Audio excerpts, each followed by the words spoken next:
So guys, big boss के घर के अंदर हुआ टाइम का तांडव वाला टास्क। और टास्क कुछ ऐसा था कि सलमान ने ये बताया कि पास्ट में हुई गलतियों को प्रेजेंट में बात करेंगे ताकि फ्यूचर में वो गलतियां ना हो, और उन गलतियों का फैसला आज प्रेजेंट में ही होगा। जिसके बाद फिर विवेन और एलिस को टाइम के तांडव वाले कमरे में बुलाया जाता है। और सलमान ने इन दोनों को इसलिए बुलाया था क्योंकि ये दोनों ही इस सीजन के टॉप 2 फाइनलिस्ट हैं। जिसके बाद फिर सलमान इन दोनों से पहला क्वेश्चन ये पूछते हैं कि बग्गा और हेमा जेल के अंदर गए, इनमें गलती किसकी थी। जिसके बाद फिर विवेन ये कहता है कि गलती उन दोनों की थी क्योंकि उनके पास चॉइस थी, मगर उन्होंने झट से हाँ कर दी। और एलिस भी यही कहती है। फिर बग्गा और हिमा के ऊपर कचरा गिराते हैं। फिर दूसरा क्वेश्चन ये पूछते हैं आवर ग्लास वाला जो टास्क हुआ था उसके अंदर गलती किसकी थी। तो विवेन कहता है कि गलती एक्चुअली में पूरी टीम की थी, मगर हाँ अगर गिना जाए तो करण और अविनाश की गलती ज्यादा थी। जिसके बाद फिर उन दोनों के ऊपर कचरा गिराया जाता है।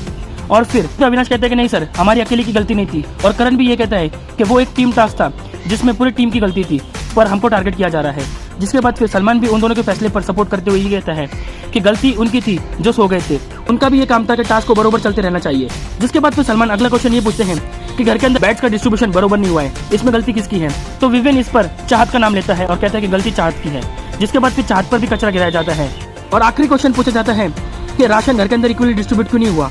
जिसमें फिर विवेन कहता है कि इसमें गलती हिमा और बग्गा की है कि घर के अंदर ही राशन मौजूद था और इनकी जिम्मेदारी थी कि राशन इक्वली डिस्ट्रीब्यूट हो, मगर जिसको जो चाहिए था उनको ये वैसा राशन दे रहे थे। फिर बग्गा और हिमा के ऊपर दोबारा से कचरा गिराया जाता है। सो गाइस, आपको टाइम का तांडव वाला टास्क कैसा लगा हमें कमेंट करके जरूर बताइए।